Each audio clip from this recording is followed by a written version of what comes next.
পুরসভার বিল্ডিং বিভাগেই কি চলে বেআইনি কারবার? বাঘাযতীনের বহুতল বিপর্যয়ের পর এই প্রশ্নটাই উঠছে, কারণ বাড়িটি বেআইনি। পুরসভার ছাড়পত্র নেই, তাও রয়েছে মিউটেশন। পুরসভার সিসি ছাড়া মিউটেশন হলো কিভাবে? এই প্রশ্ন অনেকেরই এখন।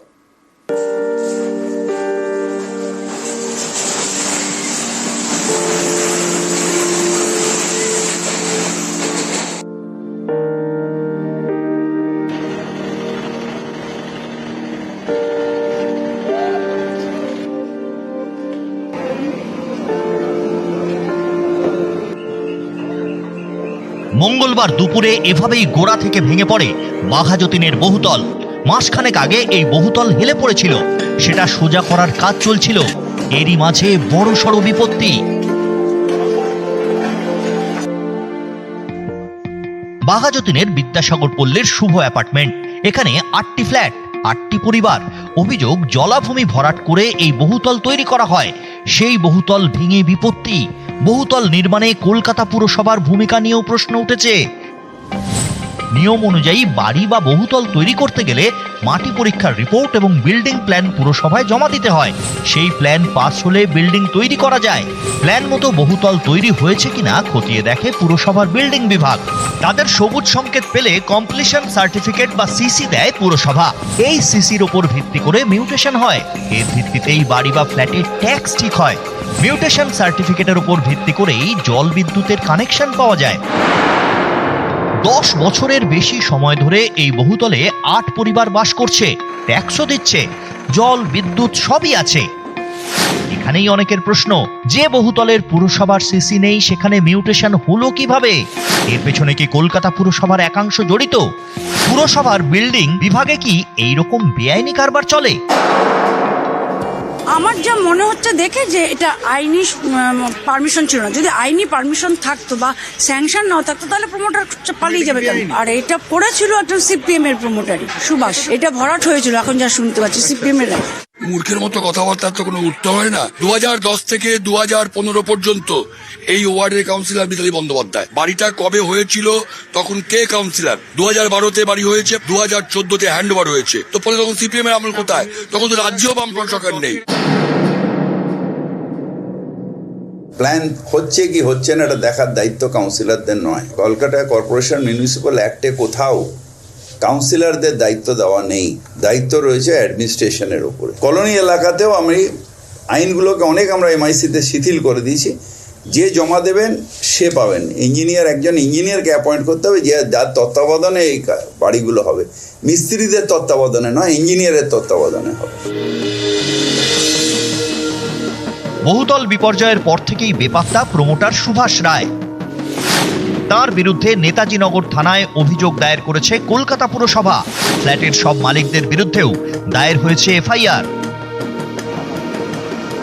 নিউজ 18 বাংলা।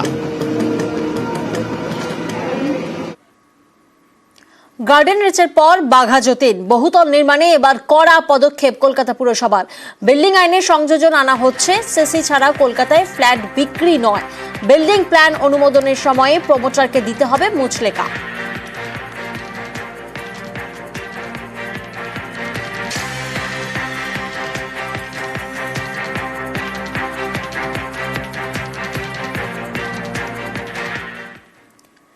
গোড়া থেকে ভেঙে গিয়েছে, একেবারে হেলে পড়েছে বহুতল। আর এই বহুতলেই ছিল সাধের ফ্ল্যাট।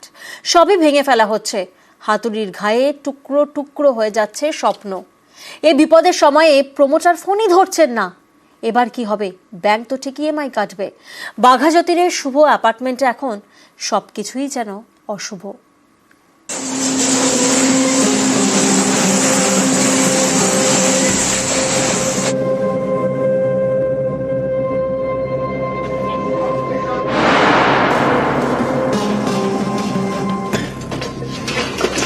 বাঘাযতীনের বিদ্যাসাগর পল্লীর শুভ অ্যাপার্টমেন্ট।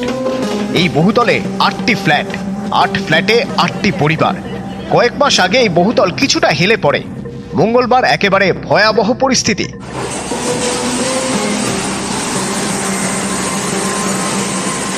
ক্লাস্টারগুলো পড়ে যায় নিচতলার ফার্স্ট পোর্শনের, তারপরে দেখলাম হট করে একটা বড় সড়ো ক্র্যাক ধরে, হুড়মুড় করে। তখন অলরেডি ও এই যেভাবে এগোচ্ছে ওইভাবে ও এগিয়ে আসছে বাড়িটা পুরো একেবারে। ওই টাইমের মধ্যে আমরা যা পেরেছি আমরা তিনজনে প্রাণে বেরিয়ে গেছি। কোনো না জিনিসপত্র নিতে পেরেছি, না আমাদের কোনো দরকারি কিছু নিতে পেরেছি, কিচ্ছু নিতে পারিনি। এক কাপড়ে আমরা দৌড়ে ছুটে বেরিয়ে এসেছি। নিজেই আমি প্রচন্ড ট্রমাটাইজ, মানে এইভাবে একটা এত রিস্ক ভাবে, এত জীবনের সংশয় নিয়ে, প্রাণ সংশয় নিয়ে এইভাবে থাকাটা, ছেলে কেউ নেই সেই মুহূর্তে, আমি একজন মহিলা হয়ে খুবই। ওই আমার বাড়িটার জন্য এখন অবধি খারাপ হয়ে আছে, বলছে যে সোজা করা ঠিক করবে মিস্ত্রি। তারপরে কিছুদিন পরে দেখলাম ঘর ঘর ঘর ঘর ঘর শব্দ হচ্ছে, মেশিন টেশিন দিচ্ছে আর কতগুলি জগ লাইন দিয়ে বসানো। তারপরে দিনই ঘটা আমি এখন পুরোপুরি হেলে গিয়েছে বহুতল, পুরসভা ভেঙে ফেলছে, হাতুড়ির ঘা পড়ছে বাড়িতে, ঘা পড়ছে মনে। হেলা বহুতলকে সোজা করা হবে, তাই গত মাসে ফ্ল্যাট ছেড়েছিলেন। আশা ছিল কয়েক মাসেই ফিরতে পারবেন, সে আর ফেরা হলো না।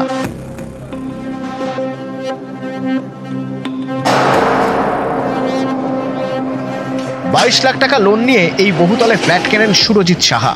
ইএমআই চলছে, কিন্তু ফ্ল্যাটটাই আর রইল না। এবার কি যে হবে? উত্তর দিতে পারতেন প্রমোটার, কিন্তু তার তো দেখাই নেই। বসে যাচ্ছিল, সেটা নিয়ে আমরা খুব ওরিড ছিলাম। প্রমোটারকে জানাই, ওনার ইঞ্জিনিয়ারও আসে, কথাবার্তা অলমোস্ট 6 মান্থস আগে। উনিই বলেছিল খরচাপাতি দেবে, লাইফ টাইম গ্যারেন্টেড। আমার ভেতরে অক্সিজেন সিলিন্ডারও রয়েছে, ইভেন মেডিসিনও রয়েছে, সবকিছুই রয়েছে ভেতরে। অনেক কষ্ট করে টাকা জোগাড় করে একটা ফ্ল্যাট, একটু গুছিয়ে একটু ভালো করে থাকার জন্য একটা নিজের ঠিকানা, বহুদিনের স্বপ্ন পূরণ, সব ভেঙে চুরমার। আমাদেরকে বলেছিল সবাইকে মানে জিনিসপত্র কিছু সরানোর দরকার নেই, শুধু আপনারা সরে যান, 2 মাসের মধ্যে কাজ শেষ হয়ে গেলে তারপরে আপনারা আবার ইনট্যাক্ট চলে আসবেন। এখন কোনোভাবে যোগাযোগ করা গিয়েছে সে সংস্থার সঙ্গে কিংবা প্রমোটারের সঙ্গে? না, কারোর সাথে আমি কোনো যোগাযোগ করতে পারিনি, কারণ কি প্রমোটার সুইচ অফ করে রেখেছে। আমি তো লোন ফোন দিতে পারবো, পয়সা দিতে পারবো না, আমার তো পুরো গলা পর্যন্ত লোন হয়ে বসে আছে। আমার তো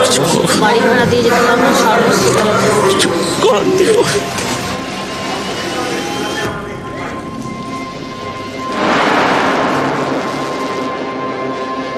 মধ্যবিত্ত বাঙালি সারা জীবনের সঞ্চয় দিয়ে একবারই ছাদের সংস্থান করে। চোখের সামনে চলে গেছে সেই ছাদটুকু।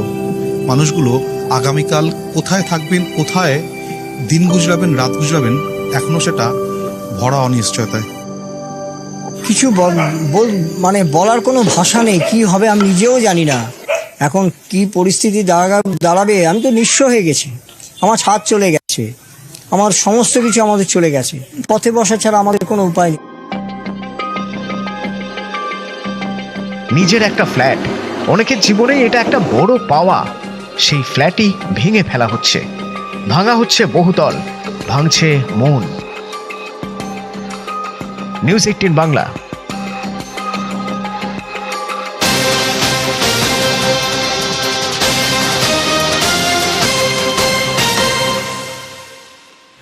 আর এই মুহূর্তে যে খবরের দিকে নজর রাখতেই হচ্ছে, নিজের বাড়িতেই আক্রান্ত সাইফ আলী খান। ভোর রাতে মুম্বাই আক্রান্ত হন। অভিনেতার বাংলোয় ঢুকে এলোপাথারি ছুরির কোপ।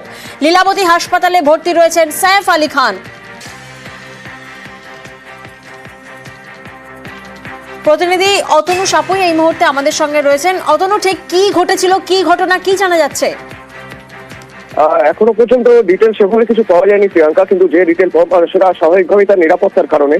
এমনিতেও তিনি যে বাংলোয় থাকেন বা তার পরিবার যে বাংলোয় থাকে, সে বাংলোয় যথেষ্ট সুরক্ষিত, নিরাপত্তা রক্ষীরা সবসময় ঘিরে রেখেছে এবং সলমান খানকে হুমকির ঘটনার পর থেকে আরো বেশি করে নিরাপত্তার কড়াকড়ি করা হয়েছে। এখনো যা জানা যাচ্ছে তাতে হয়তো ডাকাতির উদ্দেশ্যেই বা কোনো কিছু লুটপাটের উদ্দেশ্যেই কিছু দুষ্কৃতী গতকাল রাতে সাইফ আলী খানের বাংলোয় ঢোকে এবং তারপর বাধা পেয়ে একের পর এক ছুরির কোপ, ধারালো অস্ত্র দিয়ে কোপ মারা হয়েছে। এখনো পর্যন্ত মাল্টিপল ইনজুরি কনফার্ম করছে, সেটা 5 বা 6 হতে পারে। সবচেয়ে গুরুত্বপূর্ণ যেটা, তার মধ্যে এমন একটা চোট রয়েছে যে চোট তার স্পাইনের খুব কাছাকাছি, যাতে হয়তো আঘাত খুব গুরুতর হতে পারে।